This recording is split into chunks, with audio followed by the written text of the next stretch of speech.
ছোট্ট লতা নামের এক বাচ্চা মেয়ে থাকত। লতা খুব দুষ্টু আর কৌতূহলী ছিল। প্রতিদিন ভোরে সে পাখিদের ডাক শুনে ঘুম ভাঙত।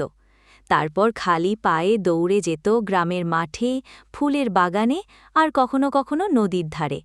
লতার একটা স্বপ্ন ছিল, একদিন সে আকাশের মতো উঁচুতে যাবে, আকাশের তারা ধরবে আর পাখিদের মতো উড়বে। একদিন সে একটা ঘুড়ি উড়াতে গিয়ে মনে করল, যদি আমি এই ঘুড়ির মতো আকাশে ভেসে যেতে পারতাম। সেদিন সন্ধ্যায় তার বাবা মা তাকে কোলে নিয়ে বলল, লতা, তুমি যদি পড়াশোনা করো তাহলে একদিন স্বপ্ন সত্যি করতে পারবে। জ্ঞান মানুষকে আকাশ ছোঁয়ার শক্তি দেয়। লতা মিষ্টি হেসে বলল, তাহলে আমি কাল থেকেই ভালো করে পড়াশোনা করব।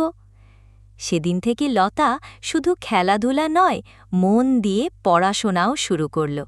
সে বুঝতে পারল, স্বপ্ন পূরণের আসল পথ হল চেষ্টা আর সাহস।